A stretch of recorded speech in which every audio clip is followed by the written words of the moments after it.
기도하시겠습니다. 사랑하신 하나님 아버지, 십자가에서 저희들 위해서 쏟으신 그 하나님의 사랑을 감사드립니다. 그 아들 독생자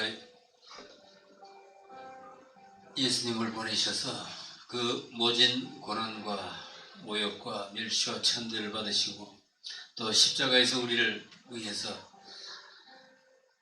물과 피를 다 쏟으신 그 하나님의 은혜, 하나님의 사랑, 주님 뭘로 저들이 다 감사하고 찬양할 수 있을는지 저는 알 수 없습니다. 종료주일에 이제 우리 주님의 몸된 교회 지체들이 주님 앞에 다시 머리를 숙입니다. 호산나 다윗의 자손이여, 가장 높은 곳에서 호산나. 종려바지와 자기 겉옷을 벗어서 주님 가신 길에 그 깔아드리는 그 마음으로 우리도 주님을 향해 우리 모든 감사와 찬송과 영광을 드리기를 원합니다. 구원하심을 감사드립니다. 종 같은 우리의 죄를 용서하시고 씻어주심을 감사드립니다. 우리를 위해 그 무거운 짐을 지신 주님을 찬양합니다. 주님은 우리의 허물 때문에 창에 찔리셨고 우리의 죄악 때문에 상함을 입으셨습니다. 우리가 받아야 마땅한 그 모든 수모와 조롱과 멸시와 채찍질을 참아주신 주님께 감사를 드립니다. 그가 징계를 받음으로 우리가 평화를 누리고 그가 채찍에 맞음으로 우리가 나음을 입었도다. 우리가 믿습니다. 주님의 보혈로 우리의 영이 자염을 입었습니다. 우리가 치유함을 받았습니다. 우리가 오늘 심정적으로나마 주님의 고난에 동참하는 그런 고난 주간이 되기를 기도합니다. 주께서 십자가에서 쏟으신 그 보혈의 권능이 우리 삶에 두루 나타날 수 있기를 간구합니다. 또한 주의 보혈이 우크라이나 그 땅과 백성들 위에도 뿌려지기를 기도합니다. 그 땅에 폭력이 종식되고 평화가 찾아오도록 주님 함께 해주세요. 성령님께 감사드리고 예수님 이름으로 기도합니다. 같이 하나님 말씀 읽겠습니다. 골로새서 1장 24절 한 절입니다. 나는 이제 너희를 위하여 받는 괴로움을 기뻐하고 그리스도의 남은 고난을 그의 몸된 교회를 위하여 내 육체에 채우노라. 아멘. 오늘은 종려주일입니다. 예, 옛날에 그 인터넷이나 백과사전이 없었을 때에 소설을 읽다 보면은 좀 이국적인 나무 이름들이 나오는데 그 중에 하나가 이 종려나무였어요. 종려나무, 뭐 자작나무, 관목, 숲, 뭐 이런 이름이 나오면 이게 어떤 나무일까, 어떤 것일까 그랬는데 궁금했었어요. 근데 종려나무는 이게 생긴 게 손바닥처럼 생겼다 그래가지고 미국에서는 팜추리, 손바닥 나무, 팜추리라고 그럽니다. 예. 야자수 나무예요. 뭐 별로 깨끗하지는 않죠, 그죠? 근데 미국 와서 참 너무 많이 보다 보니까 그런 마음으로 이렇게 그리던 그 나무의 이미지하고 조금 다른 것 같더라고요. 어쨌든 부활절 한 주 전에 예수님께서 생애의 마지막 한 주를 그 예루살렘 성에 입성하심으로 시작하시는데 예루살렘 백성들이 종려나무 가지를 꺾어서 주님이 가시는 길에 깔아드렸다고 그러면서 환영했다고 해서 이 날을 종려주일이라고 부릅니다. 그리고 그 종려주일로부터 시작해서 예수님이 십자가에 달려 돌아가시는 성금요일, 굿 프라이데이까지를 고난주간이라고 부릅니다. 근데 요즘 교회에서 다루기를 싫어하는 주제 중에 하나가 이 고난입니다. 아무도 고난은 좋아하지 않으시니까. 그리고 요즘은 또 다들 잘 살아서 고난이 뭐지? 실감조차 못하는 특별히 애들은 그런 사람들이 많아요. 과거 우리가 다들 가난할 때에는 그냥 사는 것 자체가 고난이었습니다.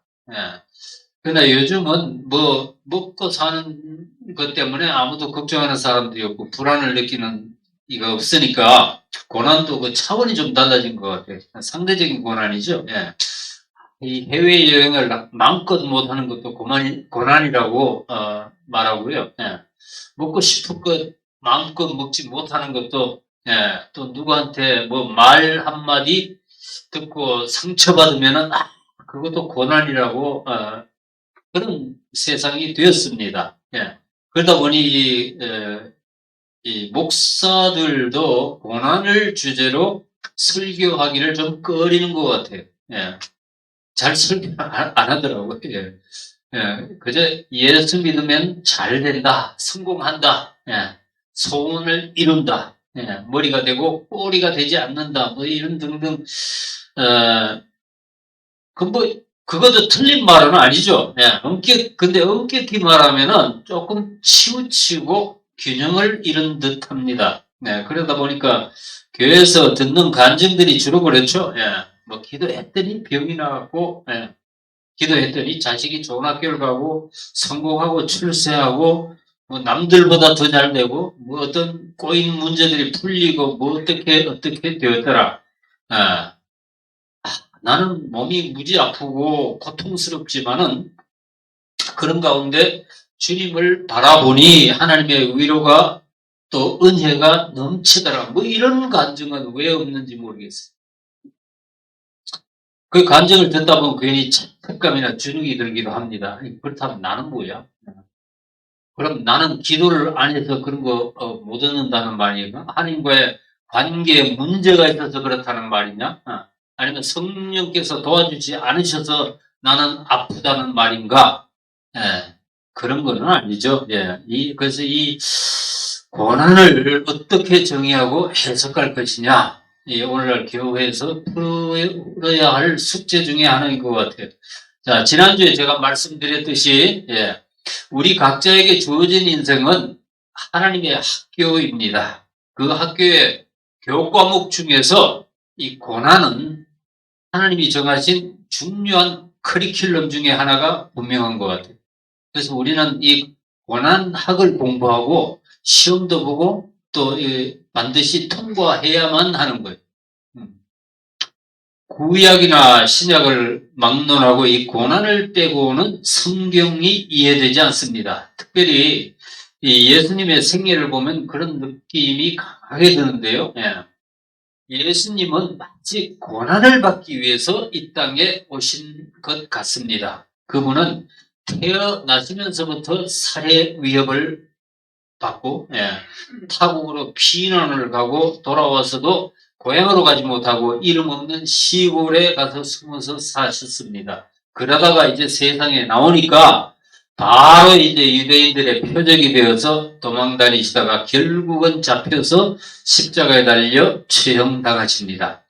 그런 와중에서도 예수님은 뭐 많은 기적과 능력을 보여주시지 않았느냐 이렇게 할지 모르지만은 그거는 그분이 받으신 엄청난 고난과 신분 격하와 이런 그런 당하신 이 순환에 비교하면은 정말로 5분간 휴식이에요. 예? 5분간 휴식에 불과한 거예요. 양념에 불과한 거예요. 예. 그 성경을 읽다 보면은 세상에서 그리스도인으로 산다는 것 자체가 고난입니다. 예. 그러니까 예수 믿는 사람들은 고난을 면할 길이 없다 이렇게 믿으셔도 돼요. 예. 디모데 후서 3장 12절입니다. 무릇 예수 그리스도 예수 안에서 경건하게 살고자 하는 자는 박해를 받으리라 그랬습니다. 그리고 사도행전 14장 22절 말씀에도 우리가 하나님 나라에 들어가려면 많은 환난을 겪어야 할 것이라 이렇게 말씀하십니다. 자, 여러분의 인생에는 어떤 고난이 있으십니까? 그게 질병입니까? 아니면 가난인가요? 사고인가? 아니면 인간 관계 문제인가? 이 모든 고난이 다 경건하고 다 그리스도를 위한 것은 아닙니다. 가끔 저는 이런 생각을 해요. 내가 받는 고난 중에서 만약에 내가 뭐 여러 가지 고난을 겪는다 이렇게 봐야죠, 그죠? 그 중에서 복음을 위한 고난은 얼마나 될까? 가끔 제 집사람이 저한테 이런 말을 해요. 당신은 고난 예찬가이냐? 제 아내 말은 내가 어쩐지 고난은 당연하다. 그래도 괜찮다. 그러면서 자신의 고난을 합리화하더라는 거예요. 지가 잘못하고 말실수에서 받는 고난을 마치 복음을 위해 받는 고난인 양 이렇게 말하더라는 거예요. 내가 정말로 그랬는지 모르겠어요. 그래서 가만히 생각해 보니까 그런 것 같기도 했었어요. 내가 받는 거의 모든 고난은 이 스스로의 어떤 판단 차오거나 욕심을 부리다가 손해를 보거나 자신을 좀 의롭게 보이려다가 창피당하는 이런 것들이 아닌가 싶어요. 정말 복음을 위해서 그리스도를 위해서 내가 받는 핍박은 거의 없더라는 겁니다. 그러니까 우리는 적어도 저는요 받지 말아야 할 고난을 많이 받고 있는 거예요. 그래서 성경에는 세 가지 고난이 나오는데 첫 번째로는 애매하게 억울하게 당하는 고난입니다. 그 다음에 두 번째로는 죄가 있어서 받는 고난이에요. 그 다음에 세 번째로는 선을 행함으로 받는 고난이 있다고 말씀하십니다. 베드로전서 4장입니다. 여기를 보면은 우리가 받지 말아야 할 그런 고난이 있다고 그럽니다. 너희 중에 누구든지 살인이나 도둑질이나 악행이나 남의 일을 간섭하는 자로 고난을 받지 말려니와. 그 다음에 20절에 보면 이런 말씀도 있어요. 죄가 있어서 매를 맞고 참으면 무슨 칭찬이 있으리요. 그러나 선을 행함으로 고난을 받고 참으면 이는 하나님 앞에 아름다우느니라. 근데 이런 우리의 고난과는 반대로 그리스도께서 받으신 고난은 정반대였습니다. 십자가에 달리시기 전에 이리저리 끌려다니면서 재판받아 되시고 신문 받으시고 하는 그 예수님의 모습을 보면은 의연하고 당당했습니다. 이사야서에서는 주님이 털 깎는 자 앞에 잠잠한 양 같다라고 말씀을 했지만 실제로 주님은 그 모습을 보면은 고난당하시는 중에서도 정말 전장에 용맹한 장수같이 당당하고 거침이 없으셨습니다. 저와 여러분들도 좀 그래야 될 것 같아요. 인생에 고난이 없을 수는 없지만은 그 고난에 굴복하지는 마세요. 예수님처럼 당당하게 의연하게 대처하고 이기는 자가 되시길 바랍니다. 그러다가 감당 못할 시험이 넘지 못할 성 같은 게 닥치면은 그때는 모든 것을 주님께 맡기시고 이 십자가를 바라보시기 바랍니다. 십자가 위에 용서가 있고 위로가 있고 또 주님의 긍휼이 흐릅니다. 자, 오늘 우리가 나눌 본문을 한번 다시 읽어보겠습니다. 나는 이제 너희를 위하여 받는 괴로움을 기뻐하고 그리스도의 남은 고난을 그의 몸된 교회를 위하여 내 육체에 채우니라. 자, 그리스도의 남은 고난이라는 게 무슨 말이냐? 그리스도께서 당하신 그 고난이 충분치 않았다는 말인가? 물론 그런 뜻은 아닙니다. 주님께서는 인류의 모든 죄와 저주와 형벌을 지시고 십자가에서 돌아가셨습니다. 이 하나님과 인간 사이의 화목을 위해, 아까 우리 찬송했죠? 화목을 위해서 자신을 제물로 단번에 단회적으로 드렸습니다. 그 갈보리의 십자가 위에서. 그런데 그리스도인이라 그러면은 그 주님의 그 고난과 죽음에도 연합되어 있다는 거예요. 그리스도와 우리가 연합되어 있다는 뜻은 우리가 영생이나 부활 같은 좋은 것에만 연합되어 있다는 말씀이 아닙니다. 우리는 그리스도의 모든 면에 연합되어서 한 몸, 한 영이 되어가는 과정에 있습니다. 그 중에 하나가 고난이라는 거예요. 고린도후서 1장 5절에 바울은 그리스도의 고난이 우리한테 넘친다고 말씀을 했어요.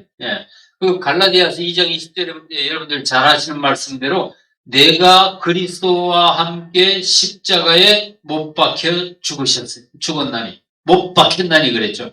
역시 우리가 주님의 죽음과 그 고난과 죽음에도 연합되어 있음을 보여주고 있는 말씀이죠.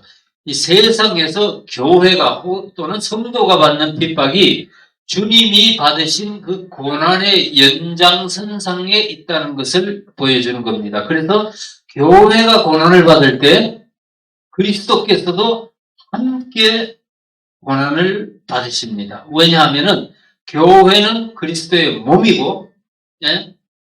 그리고 그리스도께서는 교회의 머리가 되시기 때문에 그래요. 예.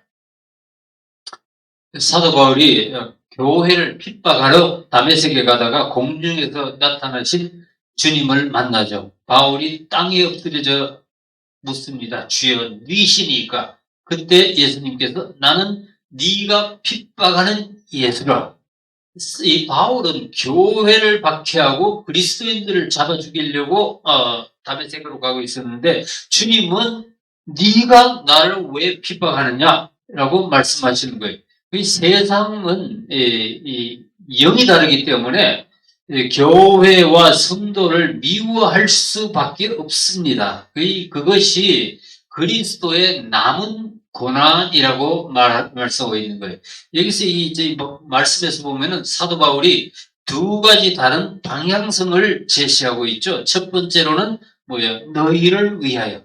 그 다음에 두 번째로는 교회를 위하여. 첫째로 바울은 너희를 위하여 받는 괴로움을 기뻐한다라고 고백합니다. 이 바울처럼 이웃을 이 지체들을 섬기고 사랑하다가 받는 고난은 기쁘게 감당할 수 있습니다. 왜냐하면 그것은 하나님께서 기뻐하시는 고난이기 때문에 이 참된 그리스도인이라면은 우리에게도 이런 고난이 있어야 돼요. 갈라디아서 6장 2절에 뭐라고 했어요? 너희가 서로 짐을 서로 지라 그랬죠. 예, 그리하여 그리스도의 법을 성취하라 그랬습니다. 예, 이런 것들은 우리 같이 좀 작은 교회에서도 할 수 있는 일인 것 같아요. 서로 위해서 기도해주고, 예, 필요할 때 라이드도 해주고, 맛있는 거 있으면 좀 나눠 먹기도 하고 말이에요. 예, 또 지경을 조금 넓혀서 내가 쓰고, 예, 남는 거 있으면 가난한 사람들 구제도 하고, 선교 헌금도 좀 보내고 이런 게 너희를 위한, 여기서 말씀하시는 너희를 위한 그리스도의 남은 고난이 될 수 있다는 겁니다. 그 다음에 둘째로 주님의 몸된 교회를 위하여 우리가 고난을 감수해야 합니다. 이것은 우리에게 예정된, 우리에게 맡겨진 그리스도의 고난이 있다는 말씀이에요. 저는 이걸 우리 그리스도인, 모든 그리스도인들에게 주어진 사명이라고 이해합니다. 이 사명이라고 하는 것은 뭐예요? 내가 하고 싶은 것을 하지 못한다는 뜻이죠. 내 뜻대로가 아니라 하나님의 뜻대로 해야 함을 의미하는 거예요. 나의 육신의 소원과는 완전히 정반대로 가야 할 때가 있고, 내가 좋아하는 많은 것들과 결별을 선언해야 될 때도 있습니다. 그런 의미에서 사명은 고난입니다. 주님께서 마태복음 11장에서 하신 유명한 말씀이 있죠. 수고하고 무거운 짐진 자들아 다 내게로 오라. 내가 너희를 쉬게 하리라. 근데 그 다음에 또 말씀하시기를 나의 멍에를 메고 내게 배우라 그러셨죠. 예. 그러니까 이 그리스도인들은 어떤 면에서 주님 앞에 나올 때 안식을, 그러니까 쉬려고 나왔는데 사실은 혹을 때려왔다가 혹을 붙여가는 그런 느낌도 있어요. 예. 주님이 주시는 멍에는 물론 나중에 엄청난 상급이 따르지만은 그거는 고난의 행군의 시작입니다. 누구든지 주님이 주시는 멍에를 메면은 엄청난 부담이 따를, 이 멍에가 여러분들의 십자가인 거예요. 예. 육체적인 부담도 있고 정신적인 부담도 있고 시간적인 부담도 있고 여러 가지 이런 자기 십자가를 지고 주님을 따르는 일이 그리스도의 남은 고난을 내 육체에 채운다는 말씀이에요.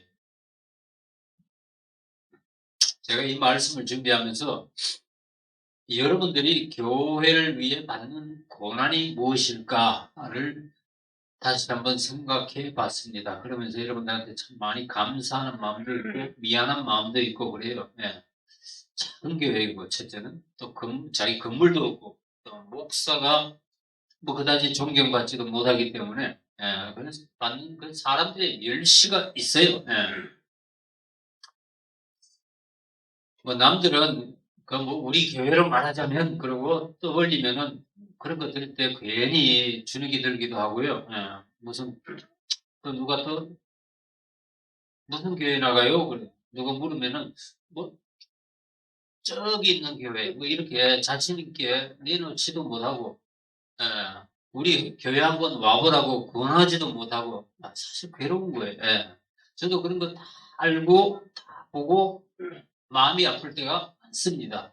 여러분들 고충을 제가 충분히 이해하고요. 왜냐하면 그런 것들은 제가 다 이미 겪어왔기 때문에 근데 제가 아는데 주님이 모르시겠어요? 주님이 더 잘 아십니다. 여러분들 어려워하는 것들, 교회를 위해서 이렇게 참고 이렇게 교회를 지키는 것들, 그런 심정 주님께서 다 아십니다. 그럼에도 여러분들은 하나님의 말씀대로 살려고 하다가 손해보는 것들이 분명히 있어요.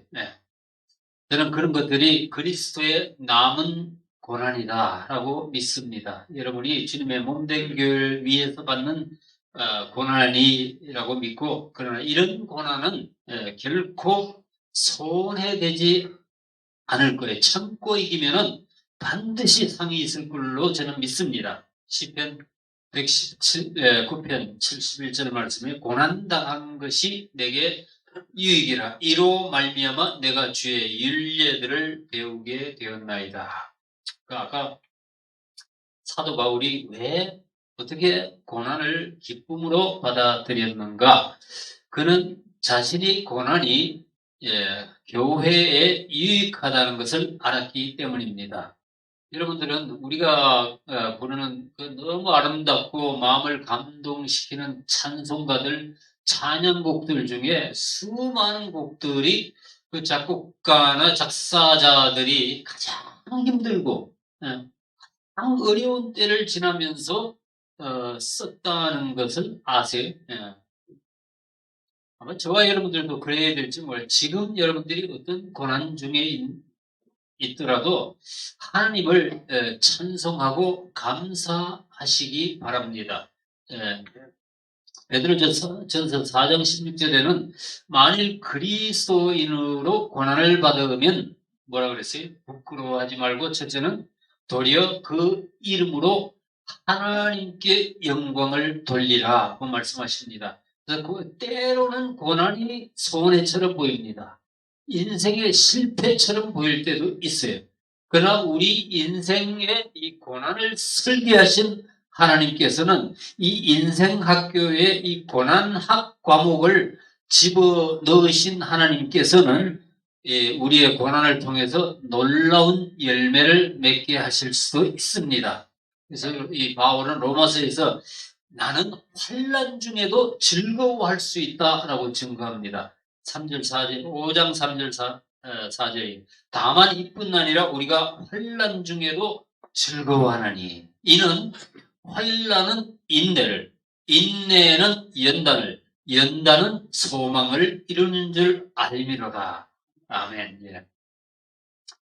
환난이 없이 여러분들이 인내를 배울 수 있을 것 같아요? 불가능합니다. 불가능. 그 인내라는 말에 대척점에 있는 단어가 절제인데, 그죠? 절제하지 못하는 사람은 문제가 뭐냐면 순종이 되지 않습니다.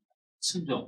인간이 하나님께 순종하게 되려면은 그래서 이 인내를 배워야 하는데, 그걸 위해서 그리스도인들이 반드시 수료해야 할 교과목이 바로 고난, 환난이에요.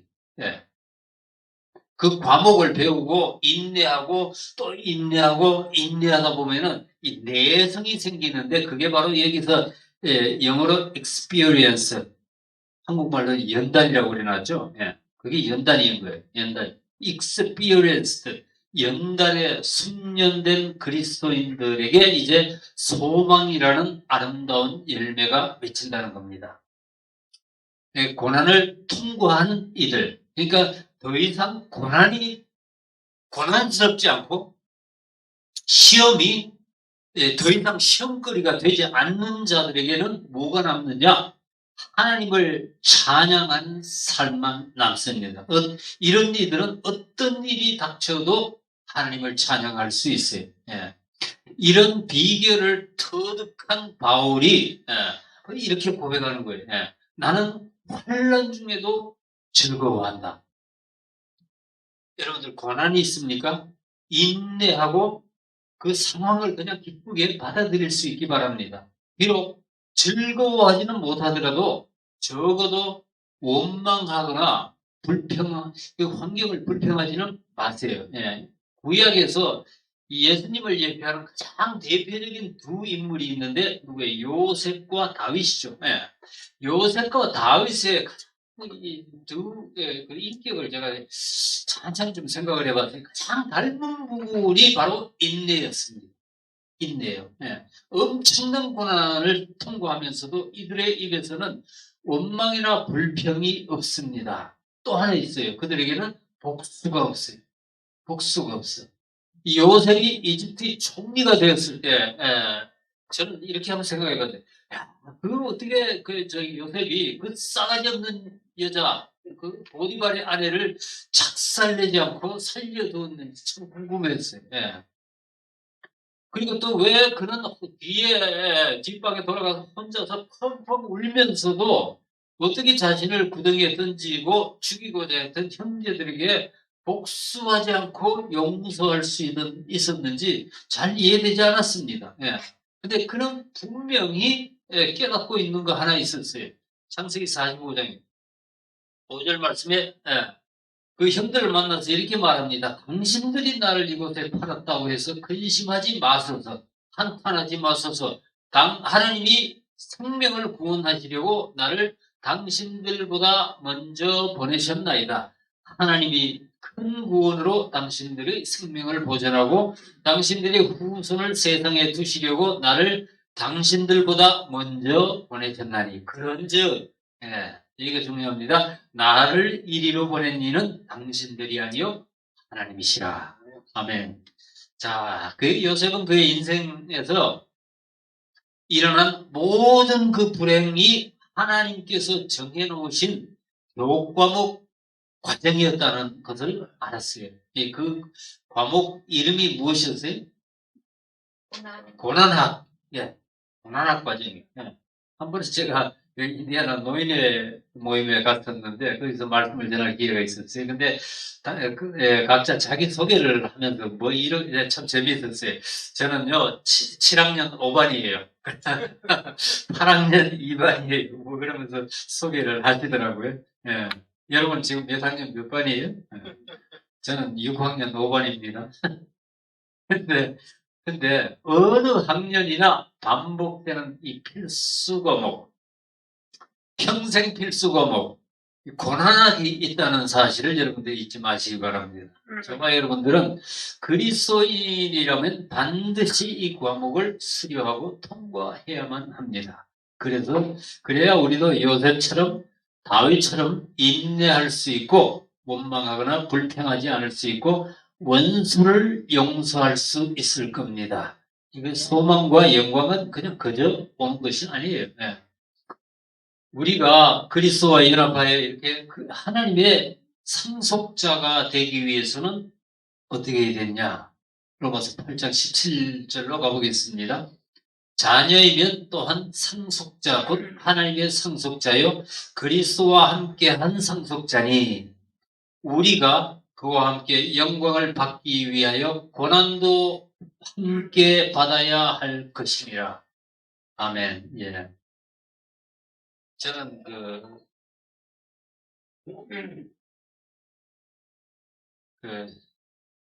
천주교, 가톨릭교회 교리를 별로 좋아하지 않는데 제가 보면서 한 가지 참 괜찮다. 이거는 괜찮다. 라고 생각하는 게 한 가지 있어요. 그렇다고 내가 뭐 따라하기는 좀 자존심이 상하고, 뭐냐면 그들이 기도할 때마다 가슴에다가 십자가를 걷는 행위. 네. 성호라고 그러죠. 네. 주님의 십자가를 바라보는 행위입니다. 여러분의 올해 이 고난학 시간에 하나님께서 다루시는 게 무엇인지 한번 생각해 보시기 바랍니다. 그게 가난이든지 질병이든지 죄이든지 혹은 인간관계이든지 외로움이든지 유혹이든지 분노이든지 어떤 중독이든지, 예, 마음속으로 주님의 십자가를 바라보시기 바랍니다. 마음속에 그 십자가를 그려보세요. 예, 겉으로는 안 그리더라도 마음속으로 늘 이 십자가를 그리면서 사시기 바랍니다. 주님이 나를 위해 십자가에서 치르신 그 고난을 생각하면은 우리가 못 넘을 산이 없을 거예요. 예. 믿는 자에게 고난은 변장된 어떤 가면을 쓴 축복이다, 이런 말을 하는 분들이 있어요. 예. 아까 뭐라 했어요? 너희를 위해 받는 괴로움, 그 다음에 교회를 위해 받는 고난. 이 두 가지 고난은 하나님의 백성들에게는 어떤 면에서는 기회요, 축복이 될 수 있습니다. 이것이 기회라고 말하는 이유는 그거는 때가 있기 때문에 때를 놓치면 다시는 오지 않을 수도 있기 때문에. 지난주에 그 돌아가시고 장례식을 치른 그 자매님도 제 마음에 항상 그 부담이 있었습니다. 예. 언젠가는 가까이 살면서도 좀 서먹했거든요. 서로 이렇게 좀, 뭐, 불가근, 불가원, 뭐 이런 말이 있죠. 예. 가까이 하기는 좀 부담스럽고, 멀리 하기는 좀 마음에 걸리는, 이런. 예. 언젠가는 내가 찾아가고, 풀고 좀 화해를 해야지. 그러고 미적미적 하다가 어느 날 갑자기 부고가 날라온 거예요. 그러니까 있을 때 잘해 라는 말 있죠. 그 말이 생각이 났어요. 예. 있을 때 잘해. 예. 앞에 눈에 보일 때, 생각이 날 때, 마음이 쓰일 때, 그때가 기회인 거예요. 예. 한시외전에 이런 말씀이 있어요. 예. 제가 자주 인용하는 그 고사성은 아니고 그냥 그 옛날 말인데, 수욕정이 풍부지 사욕 양이 친부대. 친은 그 부모님을 뜻하는 말인데, 나무는 조용히 있고자 하여도 바람 잘 날이 없고 막 흔들어대니까. 자식은 부모님을 봉양하고 싶은데 보니까 부모님은 가시고 없는 거예요. 부모님은 기다려 주시지를 않다. 하나님의 일도 그런 것 같습니다. 좋은 일도 기회가 있을 때 해야지, 나중에 후회합니다. 사랑도 할 수 있을 때 할 수 있는 것이고, 섬김도 우리가 할 수 있을 때가 있는 것 같아요. 조금 더 늙어보세요. 우리가 뭘 할 수 있겠어요? 그냥 앉아서 뭐 누구 기도나 해준, 자식들 기도나 해준다고 웅얼거리다가 졸다가 자다가 그러겠지. 예. 고난주간이 시작되었습니다. 예. 나의 죄, 여러분의 죄, 그리고 인류의 무거운 그 죄짐을 지고 홀로 십자가에 달리신 주님을 바라보십시다. 주님이 예루살렘으로 들어가실 때 타신 그 나귀는 멍에도 메어보지 않는 나귀 새끼였습니다. 나귀 주인에게 전한 말은 단 한마디였어요. 주가 쓰시겠다. 그게 전부입니다. 예. 왜, 언제, 어떻게가 없어요. 예. 멍에도 베어보지 않는 나귀를 어디에 쓰시려고 그러세요? 그런 질문이 없습니다. 십자가를 질 사람은 질문이 없습니다. 예. 따지고 계산하는 사람은 십자가를 지지 않겠다는 사람들이. 예. 여러분들 주님을 따르기를 원하십니까? 그분의 십자가를 지기를 원하세요? 아멘. 그러면 뭐라 그랬어요? 누가복음에 아무든지 나를 따라오려거든 자기를 부인하고 날마다 제 십자가를 지고 나를 따를 것이니라. 주님은 날마다 우리 각자에게 감당할 만한 십자가를 주십니다. 매일 주십니다. 그것이 질병이어도 우리는 질 수 있어요. 주님이 힘을 주실 것이고, 그것이 경제적인 어려움이든 혹은 누구를 용서해야 하는 것이라도, 혹은 어떤 나쁜 습관이어도, 어떤 중독이어도, 게으름이어도 여러분들이 충분히 질 수 있습니다. 히브리서 2장 18절 말씀에는 그가 이 일에 친히 시험을 받아 고난을 당하셨으므로 시험 받는 자를 능히 도와주실 수 있느니라 그랬습니다. 그러니까 자기 십자가는 잘 져도 여러분들은 교회를 위한, 지체들을 위한 그리스도의 남은 고난에 참여하는 그런 복된 자들이 될 수 있음을 믿으시기 바랍니다. 오늘 여러분들 앞에 놓인 십자가를 발견하시고 기꺼이 지고 주를 따르는 여러분들 다 되시기를 주님의 이름으로 축복합니다. 기도하시겠습니다. 사랑하시는 하나님 아버지, 고난을 받을 만큼 우리가 복음을 전해야 되는데 우리가 그렇게 하지 못하고 있습니다. 십자가를 지고 주님을 따라야 하는데 우리는 그럴 용기와 결단이 부족합니다. 주님, 우리에게 지혜와 용기를 주세요. 어떤 길이 정말 우리에게 인생에 유익한지, 어떤 선택이 우리 영혼을 살찌게 하는지 우리가 깨달을 수 있게 도와주세요. 그래서 우리 삶에 주어지는 고난을 우리가 기꺼이 짊어질 수 있게 힘주시기를 원하고 기도합니다. 그것이 무엇이든지 원망하지 않고 불평하지 않고 그날 주어진 십자가를 지고 묵묵히 주를 따르는 제자들이 다 되기를 소원합니다. 주님, 우리의 영적 지경을 넓혀주세요. 나에게서 너희를 위하여, 그리고 주의 몸된 교회를 위하여 그리스도의 남은 고난을 자신의 육체에 채울 수 있기를 소원합니다. 주님, 믿음이 부족한 이들에게는 그저 순종하고 따르는 마음을 주시고 또 당장 이해되지 않더라도 주님께서 명령하셨으므로 믿고 따를 수 있는 저희들에게 인도해 주세요. 우리를 사랑하시고 구원하시기 위해 그 모든 고난과 끔찍한 십자가를 감당하신 주님께 감사와 찬송과 영광을 돌립니다. 주님께서 행하신 그 구원사역이 우리 각자의 삶에서 풍성한 열매로 맺혀지기를 소원하고 기도합니다. 주의 성령께 감사드리고 예수님의 이름으로 기도합니다. 아멘. 할렐루야.